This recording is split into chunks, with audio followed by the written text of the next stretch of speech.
All right, testing 1, 2, 3. Testing 1, 2, 3. All right. All right. That's my bottle. Yes, my bottle. We good? We good. Hey, folks, how you doing? My name is Tim Black. Welcome to the Tim Black at Night Show. I'm your host, obviously. So no one else is here. I'll have to do. What's going on, Periscope? What's going on, YouTube? What's going on, everybody on Facebook? Glad to have you. How many people caught the show last night? Yeah, man, what a show. Oh, man, the quality was doo-doo. How many people said the quality was doo-doo? It's okay. Be honest. All right, so that's one of the reasons why we have a GoFundMe to buy Tim Black a new PC. Because TBTV needs real equipment. Yeah. So it was real, I'm upset with the way the audio turned out, but I really loved the conversation I had with Max Blumenthal. Give it up for Max Blumenthal if you saw it. Great conversation, man. The name of the book is Management of Savagery. You need to go pick it up at Verso Books, versobooks.com, and just contribute to their independent movement. Shout out to Gray Zone Productions, Gray Zone Project, and the Moderate Rebel Podcast with Ben Norton and Max Blumenthal. So we had a great show last night, man. So what we're going to do is, we didn't realize we were local. Max and Ben, everybody's in the same area, DC, near DC. So hopefully, as things wind down, he's on a book tour trying to let the world know about his book. We're going to go back. We're going to circle back and do it again. See if we can get a do-over in person, because you can do that when you're local. No one has to travel, and that'll work. So, but if you want to check it out, go to my YouTube channel, and you can. Some of it's a great conversation. It's listenable, kinda. All right, guys. So tonight's show, we got a couple of things I want to hit on. We've got Beto Workers having a town hall tonight. Yeah. Beto.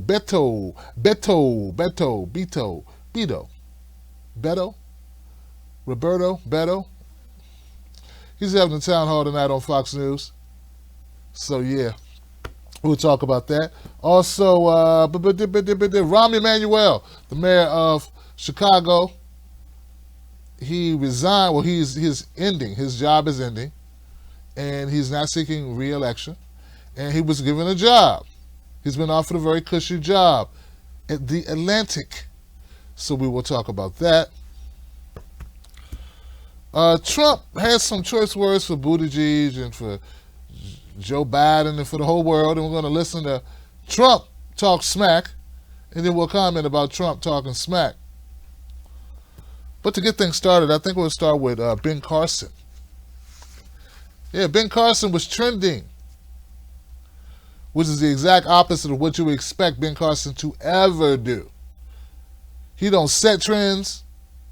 He's not a very active person. To do that, you'd have to be awake. But he was trending on Twitter. Oh, he was in it. But it wasn't a good way.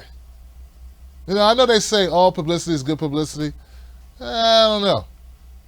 I don't think that's always the case, yo. Hear about Tim Black? Yeah, he lost his car, he lost his wife, he lost his home. He lost his mind. And I'd be somewhere in a chicken coop sweating and crying, going, at least they talking about me. Chicken, chicken, chicken, chicken. Cock, cock, cock, cock. Cock, cock, cock.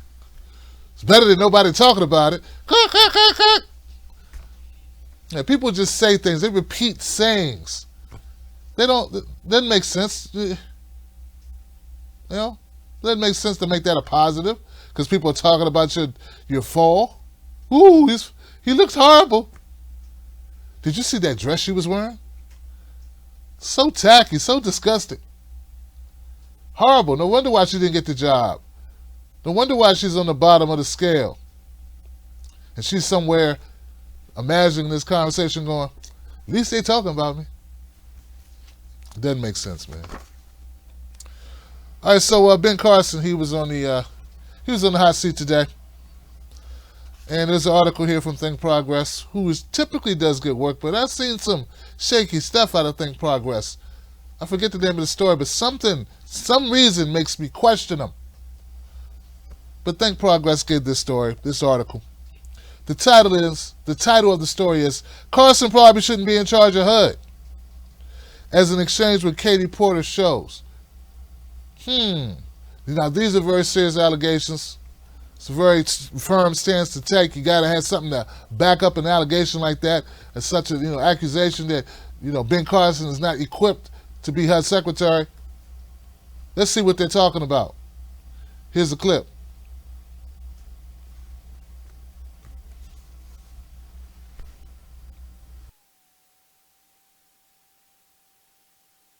Also like you to get back to me, if you don't mind, to explain the disparity in REO rates. Do you know what an REO is? An Oreo? No, not an Oreo. An REO. REO. Real estate? What's the O stand for? E organization? Owned. Real estate owned. That's what happens when a property goes to foreclosure. We call it an REO. And FHA loans have much higher REOs. That is, they go to foreclosure rather than to loss mitigation or to non-foreclosure alternatives like short sales than comparable loans at the GSEs. So I'd like to know why we're having more foreclosures that end in people losing their homes with stains to their credit and disruption to their communities and their neighborhoods at FHA than we are at the GSEs. I would be extremely happy if you'd like to have you work with the people who do that. Well, Mr. Carson, respectfully, that was my day job before I came to Congress. So now it's my job to ask you to work with the people. I'm talking about the people at HUD who do that. I spent a decade working with the people at HUD on this problem. So what I would like you to do is to take this back to FHA and to ask the folks at FHA, because since 2007, I have been writing about the problems in FHA's servicing. I am a huge fan of FHA. I am a believer in their mission, and I am a champion for them. Are you? Of course, I believe in the mission of FHA. Are you a champion for the institution, the organization? Very much so. Okay, so let me make sure you understand. When a loan, the most common outcome for an FHA loan that goes into default is REO. There's a conveyance process. Are you familiar with this? I know about the conveyance. All right, so let me ask you about conveyance. What actions is HUD taking to change the conveyance process at FHA to address the loss recovery differential between FHA loans and GSE loans? Well, again, you're getting way down in the weeds here. And Yeah, because that's it's real American people are that's- out of their houses, so they are literally in the weeds when they are foreclosed on. understood. And I'm very happy to put you in contact with the people who deal with that. If I got down in the weeds on every issue, I wouldn't get very far. Okay, appreciate it, but this has been a problem for years. The Urban Institute issued a major report on this, and I will be happy to send you a I copy. appreciate you bringing it to my attention. I want to make sure let me ask you this. Given these problems, the outcome is that FHA is the leading cause of blighted homes in the United States. What can you do about that? Do you understand the relationship between the blight and the servicing problems? Well, I understand that blight is a huge problem, and that And that it comes from your agency's inaction on servicing? I'm not sure that I'm willing to accept that FHA is the cause of all the blight that we have. I hope you feel differently after you read the report. Thank you.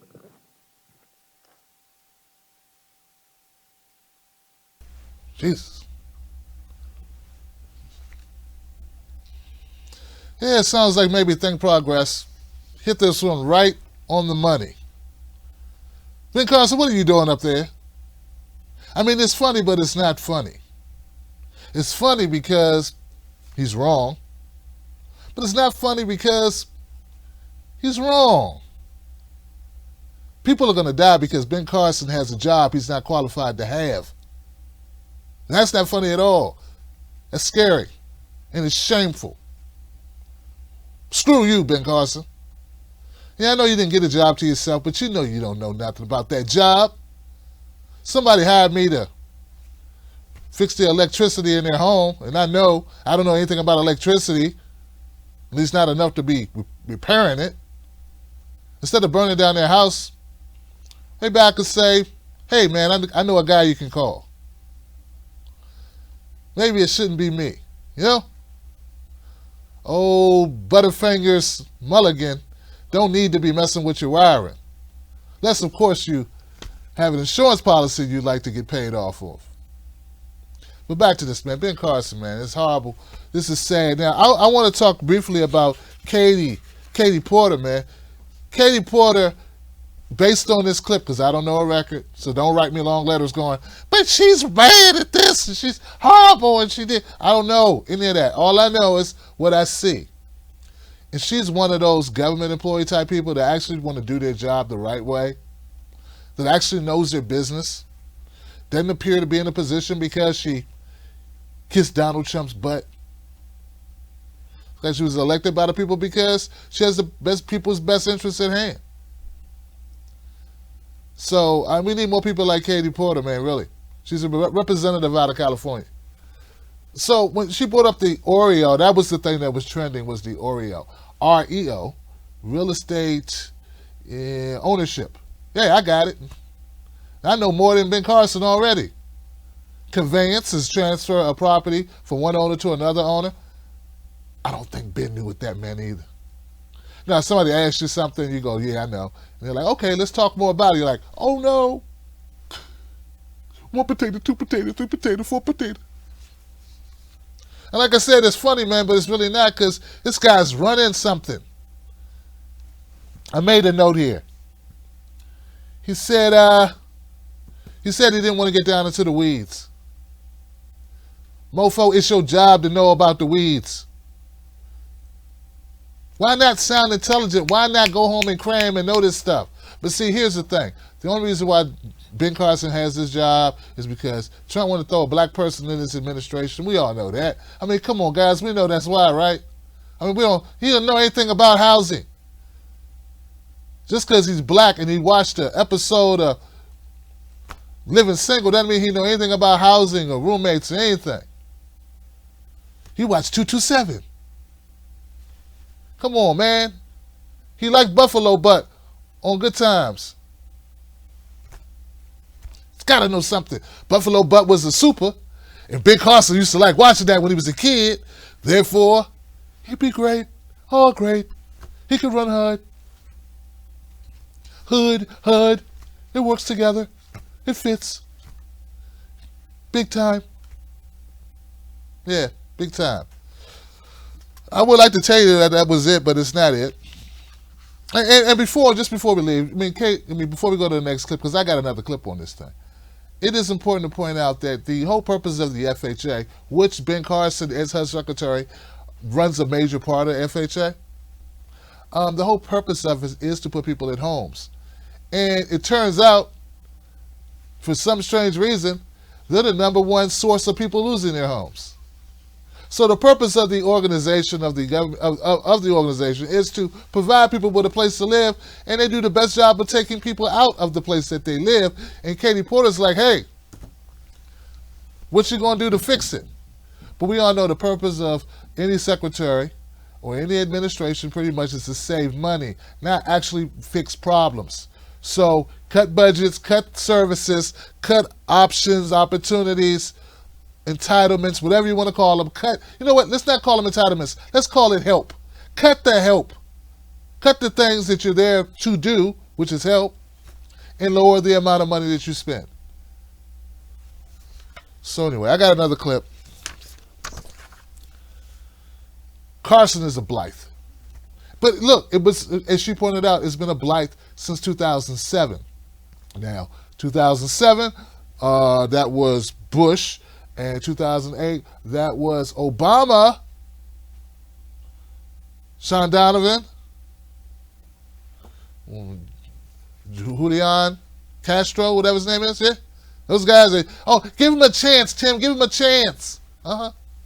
Blight. All of them.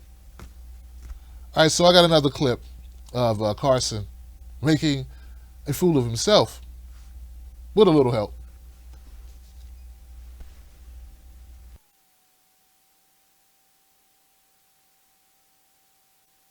Yes or no, is stable and safe housing a social determinant of health? There is no question that housing is an important part of health. Yes or no? No question that it's a part of health. Yes or no, is stable and safe housing a social determinant of health? There is no question that housing is an important part of health. Yes or no? No question that it's a part of health. It is well documented that health problems such as lead poisoning, asthma, and injuries from trips and falls, especially amongst our senior population, can be linked to substandard housing conditions. Combined, these conditions result in billions a year in healthcare costs. Many of those most at risk of developing these conditions reside in public and federally assisted housing. Yes or no? If left unaddressed, do you believe the substandard public housing conditions pose a risk to tenants' physical, mental, and emotional health? If left unaddressed. Yes or no? Can you ask me some questions yourself? You don't get to Stop dictate reading what my this line other of stuff. questioning is, reclaiming my time. You're a very smart You can man, reclaim so it all you you want. understand the question. Please answer it. Yes or no, if left unaddressed, which I believe they are unaddressed because this budget does not reflect the need, do you believe the substandard public housing conditions pose a risk to tenants' physical, mental, and emotional health? You already know the answer to that. Yes or no? You know the answer. Yes or no? I know the answer. Do you know the answer? Yes or no? Reclaiming my time. You don't get to do that. The time belongs to the gentle lady.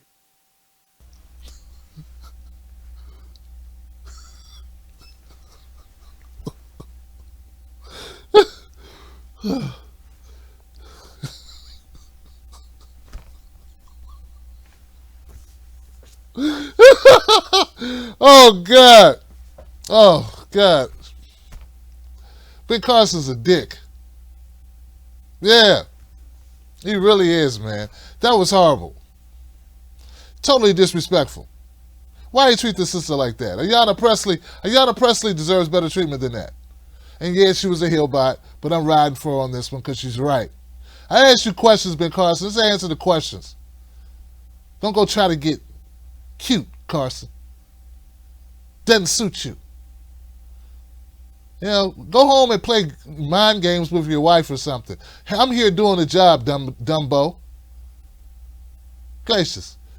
Wouldn't answer a straight question. And then at the end with the whole, when won't you read me some questions, or stop reading questions, or just answer, And then he wants to reclaim his own time.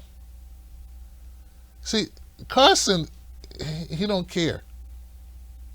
Yeah, he's like Pete Buttigieg. Pete Buttigieg said the other day in the town hall, he said, when he was asked about Donald Trump tweeting, he said, I don't care. That's the Trump talk. That's the Carson talking point too. It's all over his face. He doesn't care. In fact, he's like an animal, because animals can't kill themselves. You get so old, a dog or a cat gets so old, and they don't have any real major health issue to take them out. And every day they wake up and they go, just wish I could kill myself. Well, I don't know if Carson wants to die, but I think he wants to be fired.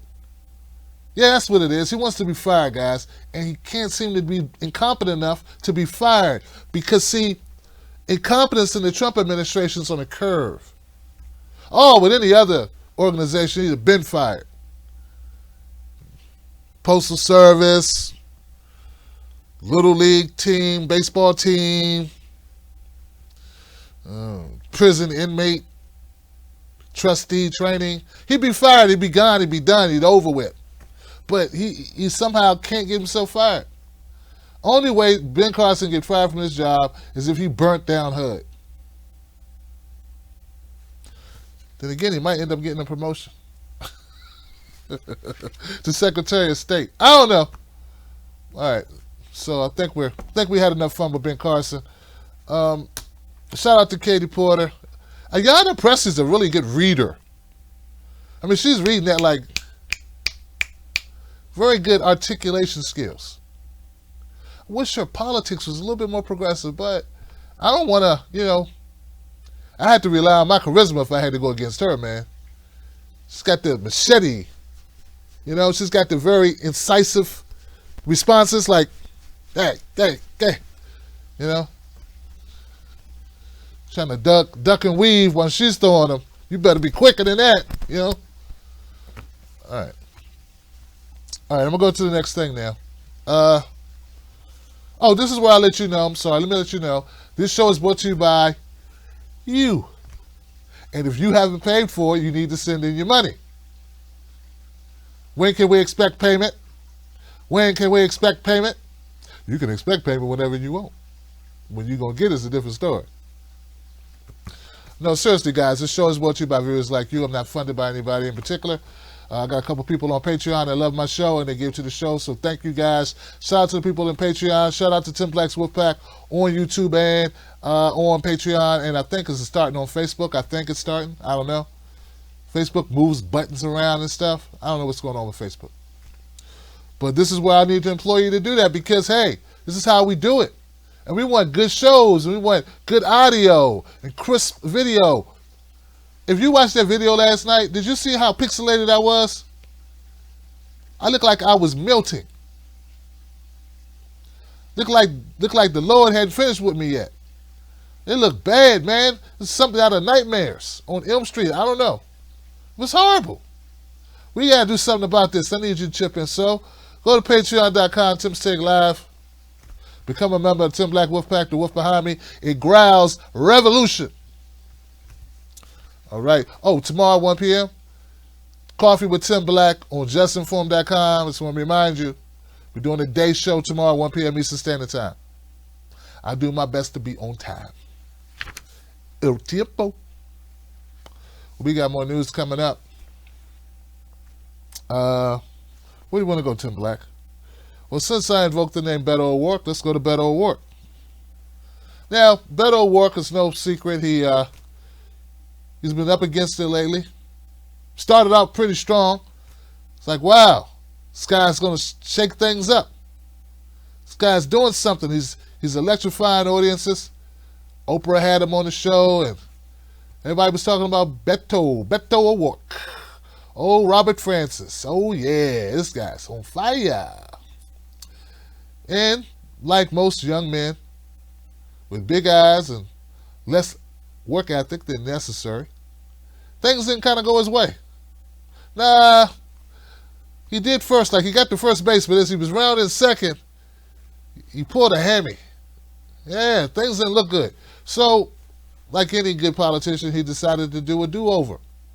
And that's where we're at now. So Beto O'Rourke is trying to remake himself in the image of, I have no idea. But here goes the clip as they talk more about it. From Morning Joe.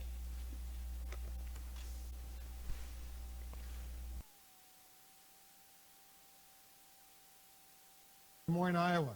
CNN's Dana Bash will moderate. And CNN political director David Chelian is on the scene for us at the town hall site. David, so what does Beto... Obviously, this is CNN, but you know. Well, I think mission number one for O'Rourke is to re-energize his campaign, capture some of the enthusiasm that existed when he first got into this race back in March. He has slipped a bit since then. So reintroduce himself in some way, or introduce himself for those just tuning in, why he is the best Democrat equipped to take on Donald Trump in this field of 23.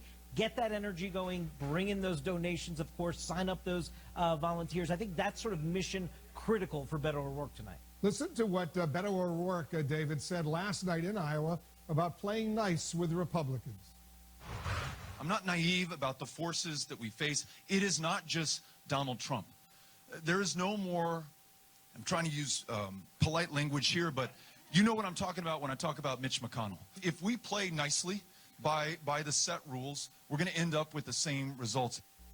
Interesting, because we almost heard an opposite message from Joe Biden this weekend in Philadelphia, saying unity would help win the presidency. What's your analysis? Yes, in fact, you're right. Joe Biden, he just completely disagrees with this notion that Democrats are looking for somebody to just be a fighter, that they are also looking for someone to sort of heal the nation, unify the nation after these turbulent political times, be able to reach out across the aisle. This is what Joe Biden is selling. You just heard Beto O'Rourke there make a different appeal, and I don't think it's by accident. I mean, I think the contrast that he's trying to draw is clear, and that is there's a faction inside the Democratic Party, Wolf, that thinks that Republicans should not be reached out towards, but that actually should be taken on, confronted, and defeated. There's that fighter notion, and there's that return to normal, the post-chaotic notion. I think that's a debate that's going to happen inside the Democratic Party throughout this process. All right. Yeah, so Beto O'Rourke, he's campaigning in smaller states, and he's doing that. He's back to doing business, trying to grind it out. Famously raised a lot of money, $6.1 million. Just slightly, what was it, 0.2? More than Bernie Sanders and just behind Joe Biden. But there was some question about how big the donors were. And what can you expect? Town hall is actually probably going on now. Yeah, it's right in the middle of his town hall in Fox News. And as we know, this has been people were debating if this was the right course of action for candidates to actually, get in front of people. Yeah, that was a thing that was people were debating, like, why would you want to go on a network channel where millions of people could see you and learn about your message? That's dumb. Doesn't make sense at all. So anyway, Beto O'Rourke didn't listen, neither did Gary, Indiana. South Bend, Indiana. Mayor Pete, he didn't listen either. And I expect Beto to get a bump out of this just like Mayor Pete did. Just like Amy Klobuchar did, just like Bernie Sanders did, because Elizabeth Warren is wrong. Now, I get it, guys. There's this thing where the Democrats, if you're playing to the Democratic base, maybe they wouldn't want to see you on Fox. But if they don't want to see you on Fox, they don't have to watch. And guess what? They won't see you on Fox. Problem solved. Pay me. Anyway, I think that Beto O'Rourke is it's an empty suit. Come on, man. One reason why we're talking about this, guys, because they wanted to fling everybody that they could possibly throw at Bernie Sanders. These are obstacles for Bernie to vote over in order to, get the nomination. They're doing everything they can to cheat him in legit ways.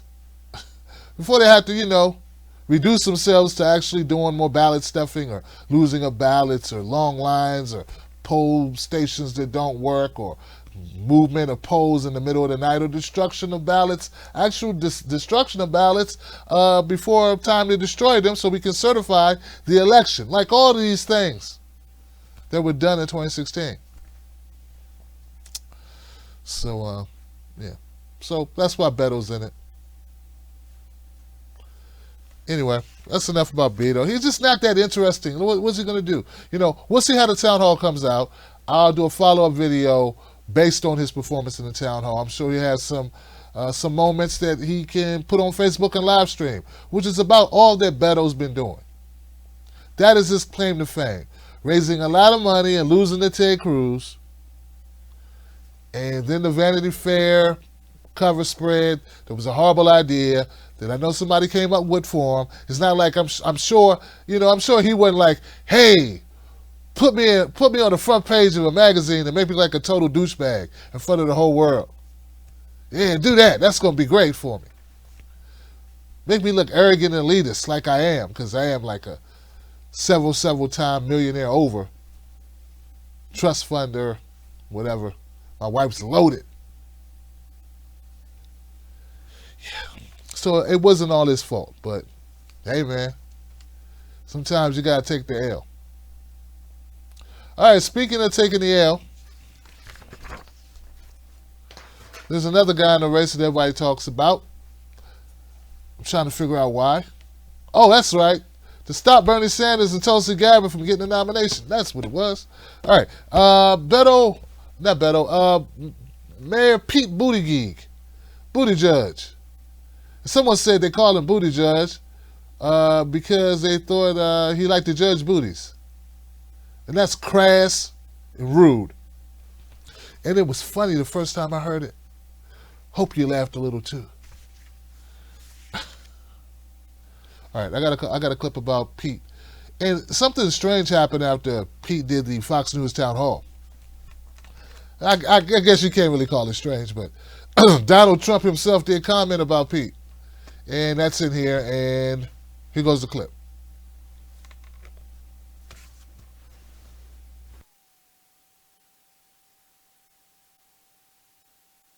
Joe said that he's running to, quote, save the world. Well, he was going to save every country but ours. Don't forget, Biden deserted you. He's not from Pennsylvania. I guess he was born here, but he left you, folks. He left you for another state. Remember that, please. I meant to say that. This guy talks about, oh, I know Scranton, I know that. Well, I know the place is better. He left you for another state, and he didn't take care of you because he didn't take care of your jobs. He let other countries come in and rip off America. We would lose everything if we go with the people that you see that are running for office. You saw that. Last night I watched Alfred E. Newman. What's going on with Fox, by the way? What's going on there? They're putting more Democrats on than you have Republicans. It's something strange is going on at Fox, folks. Something very strange. Did you see this guy last night? I did want to watch. You always have to watch the competition, if you call it that. And he was knocking the hell out of Fox, and Fox has put him in. Somebody's going to have to explain the whole Fox deal to me. The president seems to be upset about this town hall with Fox News yesterday. Do you think that he sees you as some kind of a dangerous adversary? Yo creo que quizás el presidente no sé cómo manejar esta situación de Mayor Pete. I think the president just doesn't quite know what to do with me. He's right. He has no idea what to do with them. Mayor Pete Buttigieg answering in both English and Spanish with Telemundo yesterday. Jonathan Lemire, Mayor Pete has a long way to go. There are certain sectors that he really is going to have trouble with, but boy, does he get under Trump's skin. He does seem to provoke a reaction from the president that we haven't seen from many of these 2020 candidates. You're right. Mayor Pete Buttigieg, though off to a very impressive start to this campaign, is still well behind in the polls to say former Vice President Biden. He certainly will have to answer questions about whether he can appeal to minority voters. He's polling not particularly well there, again, compared to Biden and some of his competition.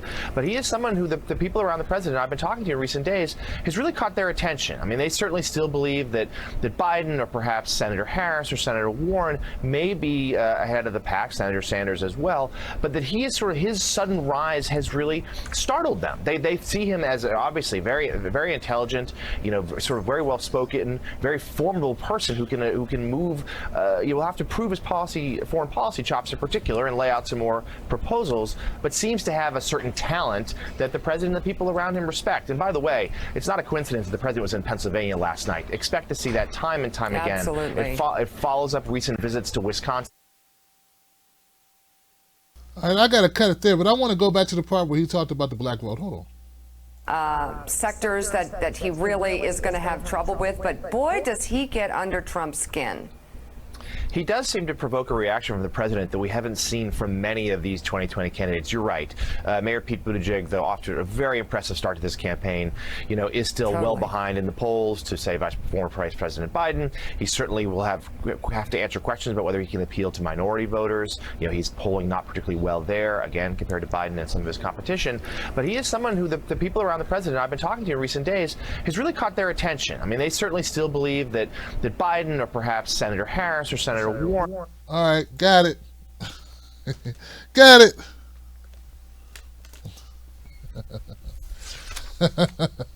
I tell you, man, you can tell when someone's got the wind behind their back, right? All right, share this on your social media because we gotta speak to this right now. All right. I don't know who that guy was there you just saw on the screen with Mika. Mika, as she gushed all over Mayor Pete. It's kind of obscene a little bit. But we'll come back to Mika. But I don't know this guy. Who is this guy making a big deal out of Mayor Pete? Mayor Pete. Listen, guys. To say that he's not doing particularly well with the blacks is the understatement of the year. The understatement of the year. I want to channel like Chris Farley on this. What the hell are you talking about? Not particularly well. Dude, the guy's polling at 0% with blacks and people of color. He's not doing particularly well. That's what you call that?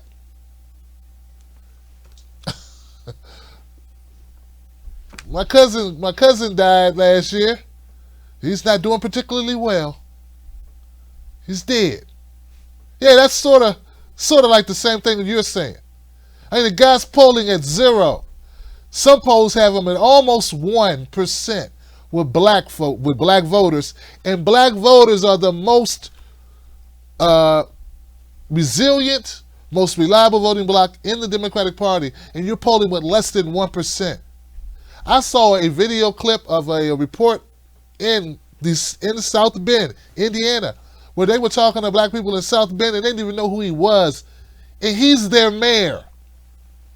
And all of a sudden you guys put him up on stage and throw a camera crew around him and do some flashy exposés, setups, and put him on different shows. And all of a sudden he's supposed to be somebody people care about. He's a totally fabricated candidate. No one knows who this guy is. No one cares to know who he is. Oh, he's well-spoken. He's well-spoken. Yeah, so was Jack the Ripper. Yeah, so was he. Like, that's not enough. He's an unknown entity, totally. And he gives us no reason to get to know him. And for the record, look, I'm not Latino. Maybe we should talk to Nico House about this. But listen, dude, just because you go on a station that's Latino doesn't mean you got to speak Spanish. Unless you speak Spanish all the time, it's sort of like pandering. I'm going to invite Pete on my show. Yeah, Pete, come on my show. Now talk some black for me. Come on, talk some black for me. Yo, what's up, Tim Black? My nigga. Huh? Would that be okay? Would that be just fine? Him to come on, you know, talking about, man, the struggle is real, dog. Man, I had to turn up, you feel me? Yo, word. Now what I mean? Me and my bae, we was swerving. You know, then we bounced over to the mall, picked up a little something to eat. Now, you know what I'm saying? You feel me? You feel me? Wouldn't be condescending at all.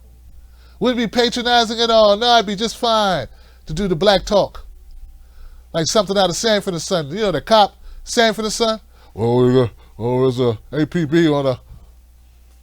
What he's trying to say is that, you know, the brother's going to slide through. My brother. I don't know, it just seems like pandering when you start imitating other people, ethnicities, trying to show off. And wasn't even that good at it either. Anyway, so so Mayor Pete there. So look, guys, miss me with the Mayor Pete accolades, right? Guy has the website out. You finally put some policies on it. Get as close as we can to Medicare for all. Won't you just say go for Medicare for all, dude? Because they haven't given me permission yet. That's why, Pete. That's why you can't come out full-throatedly and say, I support Medicare for all, because they haven't given you permission. The people that write you the checks, who told you to run, who propped you up, right? You like that guy, Dinner with Bernie's or whatever, the dead guy from the 80s movie? They propped you up and pretended he was alive. He was dead, but they didn't want anybody to know he was dead or something like that. That's you, Pete. You're not a real candidate. You're a prop. Now, we all know what the prop is for. Your prop is to nullify Tulsi Gabbard. You know, I get so tired of having to explain this, but I'm going to do it because some people may not know this. Listen, Tulsi Gabbard is an actual war veteran. Not like Pete sitting in the back of a meeting room, in the back of a freaking office space in Afghanistan, not being involved in anything. I handle logistics. We all joined because this was the game plan all along. Comes from a very rich family. He's not like you or I, like regular people. All right? Rhodes Scholar, all this great, all these accolades, all this stuff. But really, what has he done? Right? I get email from people telling me how bad life was in South Bend. How he foreclosed on all this property. Like he's just bending over, giving it to the big corporations and screwing the little guys, screwing the minorities, and throwing them out of their homes. That's what the real story of Mayor Pete is up to this point. But they put this guy together. Like I said, they want to drown out Tulsi Gabbard, who's the real war candidate, but she actually supports peace. Peace. So that's a problem because with our military-industrial complex, anybody who supports peace is going to get smeared constantly. And if all of that didn't just turn you off to Mayor Pete, maybe the fact that we have a hero in Chelsea Manning who went to jail for 7 years in solitary confinement, and Mayor Pete Buttigieg said, I don't think Obama should have let her out. Well, you know what, Pete? I don't think I'll vote for you. And you know what else, Pete? I think every time I do a show, I'm going to rip you a new one. How about that, Petey? How about that, Buttigieg? You wouldn't know a hero or a leader if it walked up and slapped you upside the head with that fake bowl cut haircut. Who cuts this guy's hair, man? If you don't get this guy down to a barbershop immediately, stat. Little beady eyes. I don't trust him. I don't trust him. Then he goes right after these shows, he goes in the bathroom and unscrews his neck from his head from his neck. Puts on his Darth Vader mask. Then goes to crazy parties. And drinks tequila till he passes out. Actually, that doesn't sound too bad.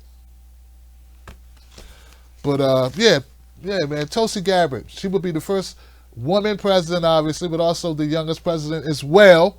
No one mentions that. And an actual veteran. No one mentions that.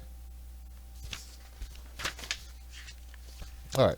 And stop talking about his experience. He was a mayor. That's all the experience he needs. You know what? He needs a lot more experience than that. And I'm about to prove it with my next story. Rahm Emanuel. Yeah. Now, a lot of people know Rahm Emanuel as being a corrupt piece of garbage. And you're right. Yeah, that's pretty much all you need to know. But what you should also know is he's no longer going to be the mayor of Chicago. Nah, he's done as much outsourcing and shutting down the schools that he could possibly do. And he said to his staff, I guess my work is done here. All done. We shut down another school, sold it out to some private organization so it can make money or something. Cool. All right. I'm just going to go over here and get another job. And that's exactly what he did. After pillaging and raping the poor people of Chicago and taking care of the rich people, now he's out. But he's not just out. He's landing nice and softly like a feather on a new corporate gig at, of all places, The Atlantic. Shameful.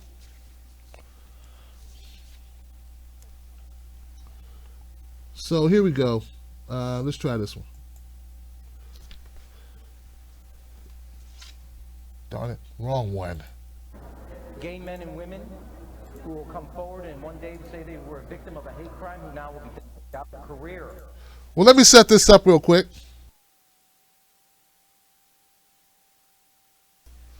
My bad, guys. Let me set this up real quick because I want to make sure everybody knows where we are. Okay, so a lot we could talk about with Rahm Emanuel, but I want to go to a clip that kind of encapsulates him a little bit and shows you exactly who he is. Okay, now you remember the Jussie Smollett situation. Tim, how could we forget? It was everywhere. Right. Okay, so here goes Rahm at a press conference right after that when they decided they were going to drop charges against Jussie.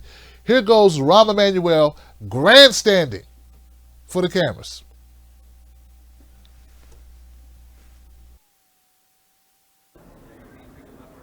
Is a cost that comes to all the individuals. And the principles and values behind the Matthew Shepard hate crimes legislation to self-promote your career is a cost that comes to all the individuals, gay men and women who will come forward and one day say they were a victim of a hate crime who now will be doubted. People of faith, Muslim or any other religious faith, who will be a victim of hate crimes. People that of all walks of life and backgrounds, race, ethnicity, sexual orientation. Now this casts a shadow of whether they're telling the truth, and he did this all in the name of self-promotion. And he used the laws of the hate crime legislation that all of us collectively over years have put on the books to stand up to be the values that embody what we believe in. This is a whitewash of justice. A grand jury could not have been clearer. To then say not only is the cost, the $10,000 doesn't come cost financially, but all the other repercussions of this decision it made, to me, where is the accountability in the system?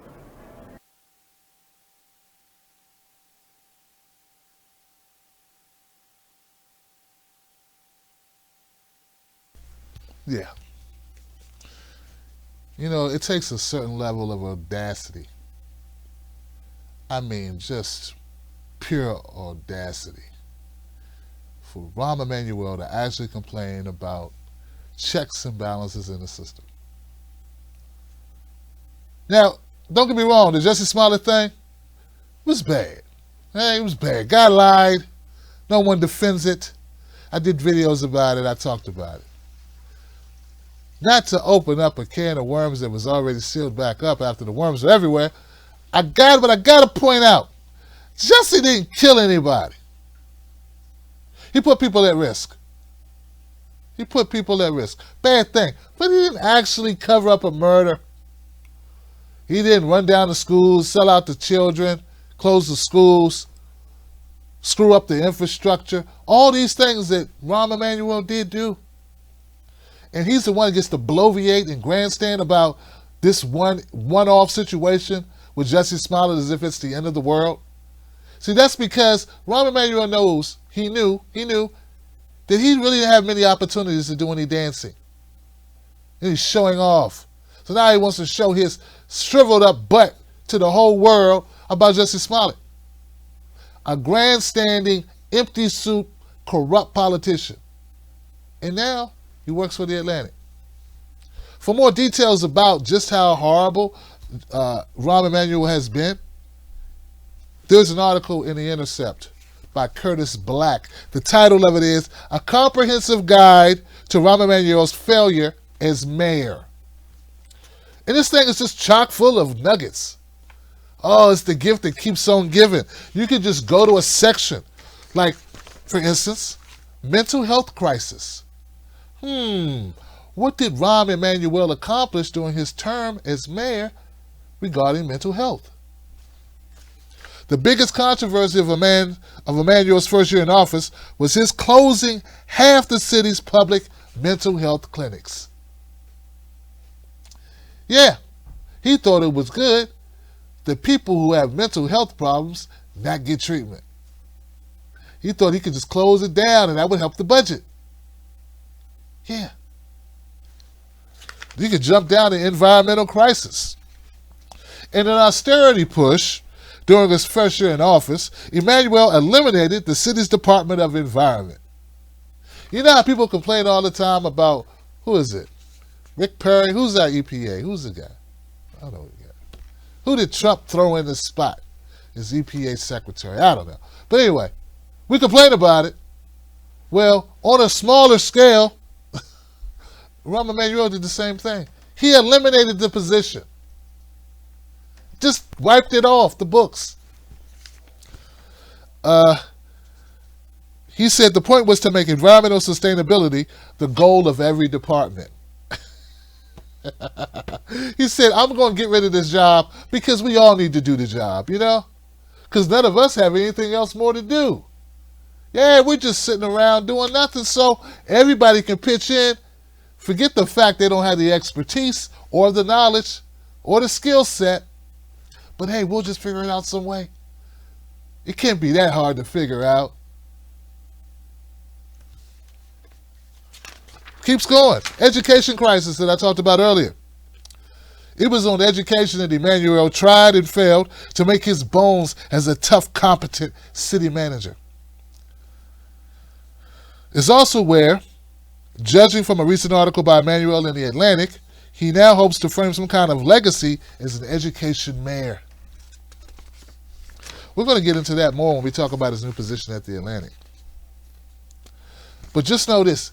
Emanuel campaigned in 2011 promising to expand charter schools, attacking the teachers union as the enemy of reform. He did this before he was even sworn in. He worked with a multimillionaire school reformer named Bruce Rauner to pass state legislation that raised the threshold for Chicago teachers union strike vote. So he was anti-teachers union. It turns out anti-schools, because they shut down schools and let charter schools open up, and kids now have to travel much further to get to school. Past perfectly fine schools that are boarded up.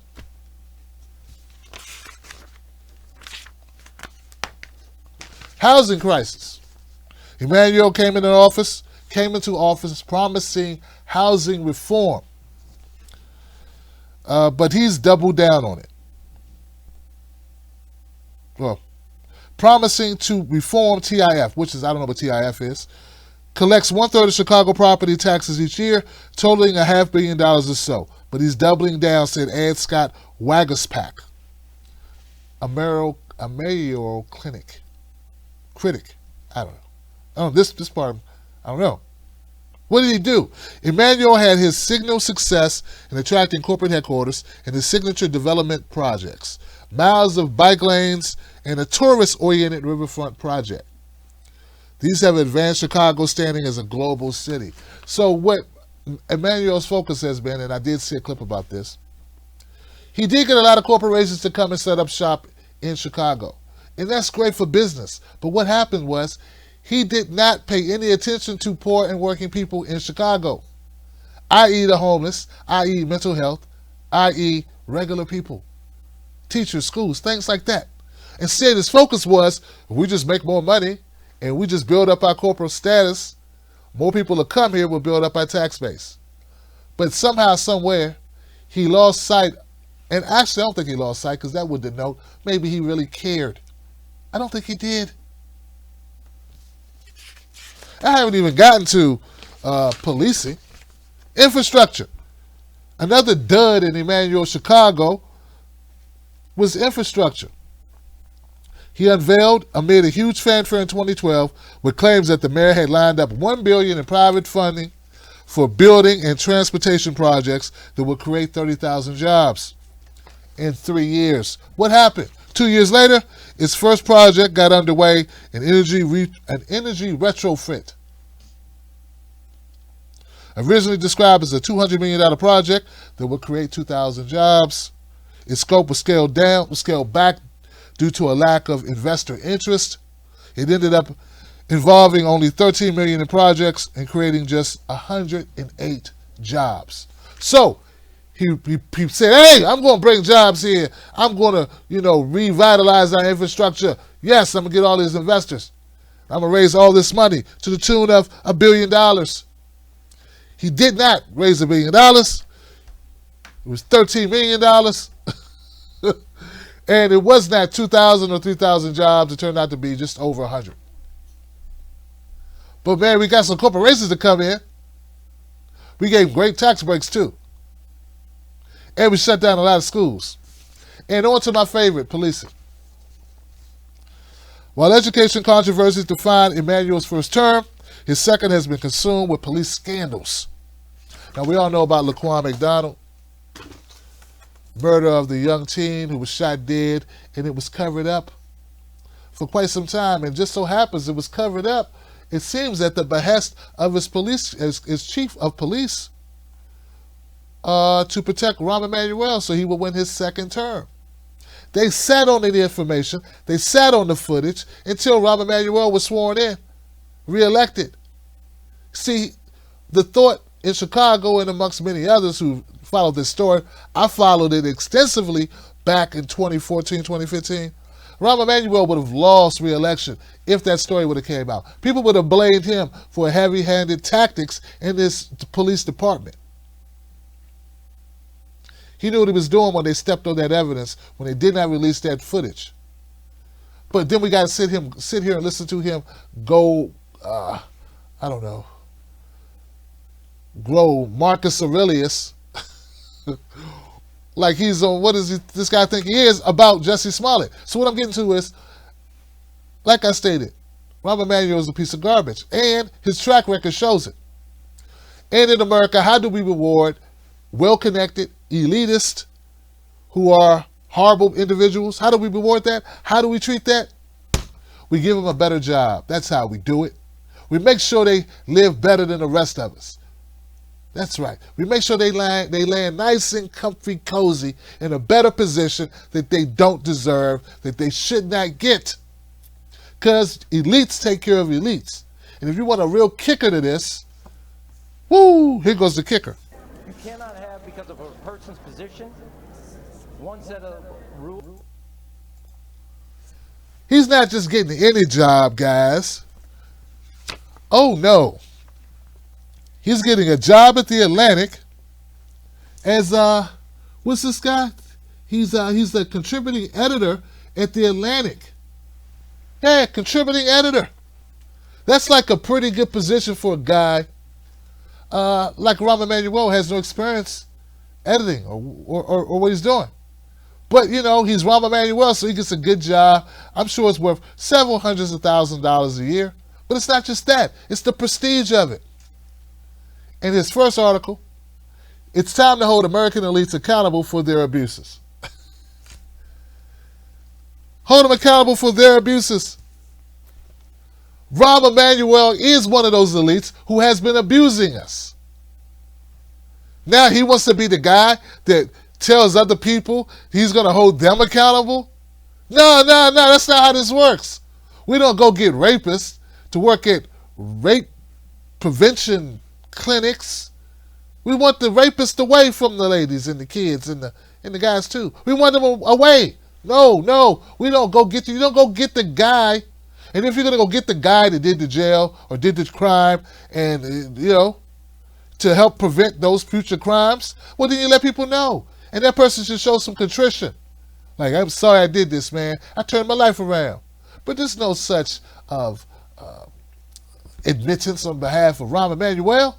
Just more defiance and lies and scumbaggery and politic speak and garbage. Now this guy he's well connected. Was he chief of staff for Barack Obama? Was a political consultant. Ended up being mayor on the strength of Obama. If he wasn't Obama's friend, sort of like what Joe Biden's using right now, in order to get people to say, "Hey, Joe Biden, my friend Barack, my buddy Barack." Yeah, same thing with Rahm Emanuel. He used the Obama card in order to become Chicago mayor. He never would have been the mayor of Chicago if it wasn't for Obama. But he really likes Rahm Emanuel. What's there to like? He's corrupt. He should be in jail. But no, now he gets to be the guy condescending, looking down from atop the mountain at others and telling them, we need to stop elitism. And everybody at the bottom of the mountain should look up and give him the finger because he's the most elitist. He's of that class of elites. We need to hold them accountable with their elitist privilege. Get out of here. Working people, regular people, us folks, paycheck to paycheck, some of us not even that. We got it bad enough. We don't have to listen to Rahm Emanuel. And come on, The Atlantic. You had a reputable organization, at least as far as I know, reputable journalistic, integrity, ethics, and you throw it away with Rahm Emanuel. How could this be a good idea? How is this smart? How does it make sense? I know I'm not the only person who's pissed about it. I know I'm not the only one who's raising a fit about it. It's ridiculous, man. We already got the Washington Post gone to hell. Now you screw up the Atlantic by bringing on Rahm Emanuel for what? For what possible reason? What earthly reason do you need Rahm Emanuel a part of your organization unless you, I don't know, want to phase out the organization and outsource it, privatize it, shut it down, and get rid of it, and cover it all up and turn off the body cams, sit on the evidence. I mean, that's what he's really good at, selling out people. All right. Well, anyway, guys, this has been Tim Black at Night Show. Thank you for tuning in. Remember, follow me at Real Tim Black on Facebook and on Twitter. Tomorrow, 1 p.m. Eastern Standard Time. I'll be at justinform.com for the Coffee with Tim Black show. I hope you join me. Don't forget, become a member of the Tim Black Wolfpack. It's real easy to do. We broadcast Monday through Friday, 10 o'clock. Guess we're going to say 10 o'clock. Unless we got a guest. And we're trying to line up some new guests now. Don't forget, we got to go fund me to raise money for a new computer system. And Lord, do we need it, believe me. Become a part of that too. Find that on Facebook. I'll tweet it out as well. Let people know about the link. I love you. Remember, guys, look, once you know, you can't unknow what you now know. So you know how corrupt the system is. We got to fight back. We got to band together. That's what the Tim Black Wolfpack show is all about. Speaking truth to power, unrelenting, no punches pulled, no currying water for anybody, calling it straight. That's what we do. Become a member of the show. I love you, and I'll see you on the next one.